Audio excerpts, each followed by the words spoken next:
अध्याय 4 चेला होना। जब यीशु ने अपने चेलों से कहा कि सारे राष्ट्रों में जाओ और चेले बनाओ, तो उनके मन में उसके अर्थ के विषय में कोई संदेह नहीं था। मत्ती 28:19, क्योंकि वो उन्हें पहले ही समझा चुका था कि चेला होना क्या है। लूका 14:25-35। यहाँ चेले होने की 3 दशाओं का स्पष्ट चित्रण किया गया है। यीशु वहाँ एक व्यक्ति के विषय में कह रहे हैं जिसने मीनार बनाने के लिए नींव डाली, परंतु उसे पूरा नहीं कर पाया क्योंकि उसके पास उसे पूरा करने की बिसात नहीं थी। वचन 28-30। इसका अर्थ है चेला बनने के लिए मूल्य चुकाना पड़ता है। यीशु ने कहा, बनाने से पहले बैठकर खर्च जोड़ ले। वास्तव में चेला होना क्या है, ये समझने से पहले परमेश्वर ये नहीं चाहता कि हमारे पापों की क्षमा के पश्चात हम वर्षों तक ठहरे रहे। यीशु ने जैसे ही लोग उसके पास आए, उन्हें चेला होने की कीमत बताई।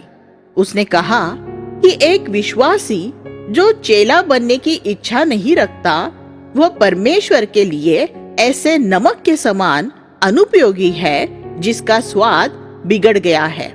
लूका 14:35। अपने रिश्तेदारों से घृणा करना। चेला होने की पहली शर्त यह है कि हम अपने रिश्तेदारों से स्वाभाविक बेहद प्रेम समाप्त कर डालें। यीशु ने कहा, यदि कोई मेरे पास आए और अपने पिता और माता और पत्नी और लड़के वालों और भाइयों और बहनों वरन अपने प्राण को भी अप्रिय न जाने, तो वो मेरा चेला नहीं हो सकता। लूका 14:26। वो तो बलवंत शब्द है। घृणा करने का अर्थ क्या है? घृणा करना हत्या करने के समान ही है। 1 यूहन्ना 3:15। हमें यहाँ अपने रिश्तेदारों के प्रति जो स्वाभाविक लगाव है उसे मार डालने के लिए कहा गया है। क्या इसका अर्थ ये है कि हम उनसे प्रेम न रखें? नहीं, निश्चित ही इसका अर्थ ऐसा नहीं है। यदि हम उनके प्रति हमारे स्वाभाविक प्रेम को त्याग देंगे, तो परमेश्वर उसके बदले में हमें ईश्वरीय प्रेम देगा। तब हमारा प्रेम हमारे रिश्तेदारों के प्रति पवित्र होगा। इसका अर्थ यह है कि हमारे जीवन में हमारे रिश्तेदारों से अधिक हम परमेश्वर से प्रेम करेंगे और उसे सदा प्रथम स्थान देंगे। बहुत से लोग परमेश्वर का आज्ञा पालन नहीं करते क्योंकि वो अपने माता पिता, पत्नी इत्यादि को अप्रसन्न करने से डरते हैं।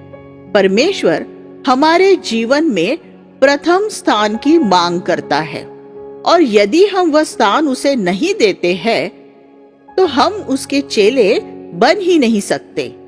यीशु के स्वयं के उदाहरण को देखिए। यीशु ने अपनी विधवा माता से प्रेम किया, परंतु उसने उसे अपने स्वर्गीय पिता की सिद्ध इच्छा से हटाने के लिए प्रभाव डालने नहीं दिया, फिर वो छोटी सी बात भी क्यों ना हो। ये उदाहरण हम काना के विवाह में देखते हैं, जहां यीशु ने अपनी माता की बात पर काम करने से इनकार कर दिया। यूहन्ना 2:4। यीशु ने हमें अपने भाइयों से भी घृणा करना सिखाया है। जब पतरस ने यीशु को क्रूस पर जाने से रोकने का प्रयत्न किया, तो उसने मुड़कर तीखे वचनों से उसे फटकारा, जो उसने पहले कभी नहीं कहे थे।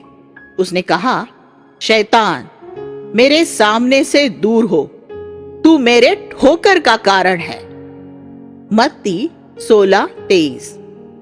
पतरस ने मानवीय प्रेम से भरकर ये सलाह दी थी, परंतु यीशु ने उसे फटकारा क्योंकि उसकी सलाह पिता परमेश्वर की इच्छा के विरुद्ध थी। यीशु के स्नेह में स्वर्गीय पिता सदा सर्वोच्च थे। वो ये अपेक्षा करता है कि हमारा भी ऐसा ही व्यवहार हो। अपने पुनरुत्थान के पश्चात उसने पतरस से पूछा कि क्या वह पृथ्वी की सब बातों से अधिक उससे प्रेम रखता है। यूहन्ना 21:15-17। केवल वे जो प्रभु से सर्वोच्च प्रेम रखते हैं उन्हें ही उसकी कलीसिया में जिम्मेदारियां सौंपी गई। इफिसियों की कलीसिया के अगुवे को त्यागे जाने का खतरा था, क्योंकि इसने अपना पहला सा प्रेम छोड़ दिया था। प्रकाशित वाक्य 2 अध्याय 1-5। यदि हम इस भजनकर्ता के साथ ऐसा कह सके कि स्वर्ग में मेरा कौन है, तेरे संग रहते हुए मैं पृथ्वी पर और कुछ नहीं चाहता, तब तो मानो हमने चेला होने की पहली शर्त को सचमुच पूरा कर लिया है। भजन संहिता 73:25। यीशु जिस प्रेम की हमसे मांग करते हैं वो भावनात्मक, संवेदनशील, मानवीय प्रेम या लगाव नहीं है, जो उसके लिए भक्ति के आवेशपूर्ण गीतों को गाकर हम प्रकट करते हैं। नहीं, यदि हम उससे प्रेम करते हैं तो उसकी आज्ञा पालन करेंगे। यूहन्ना 14:21। अपने ही जीवन से घृणा करना। चेला होने की दूसरी शर्त यह है कि हम स्वयं के जीवन को अप्रिय जाने। यीशु ने कहा, यदि कोई मेरे पास आए और अपने प्राण को अप्रिय न जाने तो वो मेरा चेला नहीं हो सकता। लूका 14:26। उसे आगे बढ़ाते हुए उसने कहा, जो कोई अपना क्रूस न उठाए और मेरे पीछे न आए वो भी मेरा चेला नहीं हो सकता। लूका 14:27। ये शिक्षा यीशु की सभी शिक्षाओं में से कम समझी गई है। उसने कहा कि चेला होने के लिए अपने आप से इनकार करे और प्रतिदिन अपना क्रूस उठाकर मेरे पीछे हो ले। लूका 9:23।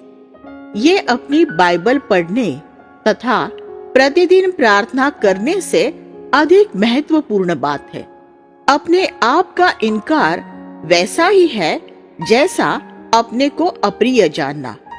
ये वो जीवन है जो हमने आदम से विरासत में पाया है। क्रूस को उठाने का अर्थ है अपने स्व जीवन को मार डालना। उसको मारने से पहले हमें सर्वप्रथम उस जीवन को अप्रिय जानना होगा। हमारा स्वार्थमय जीवन मसीह के जीवन का प्रमुख बैरी है। बाइबल उसे शरीर कहती है।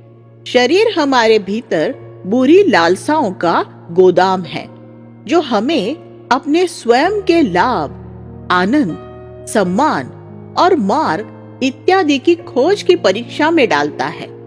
यदि हम ईमानदार हैं, तो हम ये मान्य करेंगे कि हमारे उत्तम कार्य हमारे भीतर से उठने वाली हमारी भ्रष्ट लालसाओं के बुरे अभिप्राय द्वारा भ्रष्ट है।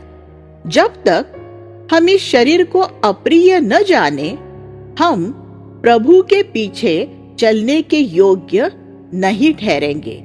इसी कारणवश यीशु ने हमारे जीवन को अप्रिय जानने के विषय, खोने के विषय में इतना कुछ कहा है। वास्तव में ये बात सुसमाचारों में 6 बार दोहराई गई है। मत्ती 10:39, 16:25, मरकुस 8:33, लूका 9:24, 14:26 और यूहन्ना 12:25। ये हमारे प्रभु की वो एक बात है जो सुसमाचारों में कई बार दोहराई गई है। फिर भी इसे कम से कम प्रचार किया गया है तथा कम से कम समझा गया है। अपने आप से इनकार करने का अर्थ है अपने आप के अधिकारों तथा अवसरों और सम्मान को खोजना बंद कर देना, अपनी आकांक्षा तथा दिलचस्पी को छोड़ देना और अपने आप के मार्ग को खोजना बंद कर देना इत्यादि। यदि आप केवल इसी मार्ग से चलने की इच्छा रखते हैं तो ही आप यीशु के चेले हो सकते हैं। अपना समस्त स्वामित्व दे देना। चेला होने के लिए तीसरी शर्त यह है कि हमें अपना समस्त स्वामित्व देना होगा। यीशु ने कहा, इसी रीति से तुम में से जो कोई अपना सब कुछ त्याग न दे तो वो मेरा चेला नहीं हो सकता। लूका 14:33।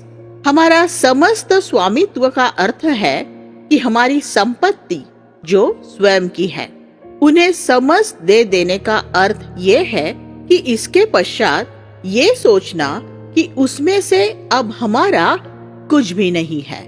अब्राहम के जीवन में हम इसका एक उदाहरण देखते हैं।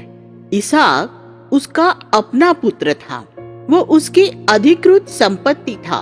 एक दिन परमेश्वर ने उससे कहा कि इसहाक को बलिदान करके अर्पण कर दे।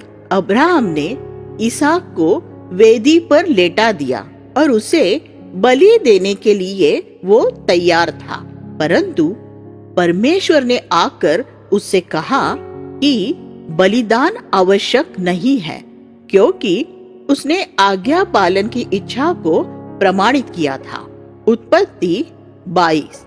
इसके पश्चात अब्राहम ये पहचान गया कि यद्यपि इसहाक उसके घर में था, परंतु वो उसकी अधिकृत संपत्ति नहीं है या उस पर उसका स्वामित्व नहीं है। इसहाक अब परमेश्वर का है। अपनी समस्त अधिकृत संपत्ति को छोड़ देने का अर्थ यही है। हमारे पास जो कुछ है वो सब वेदी पर रख देना और परमेश्वर को दे देना।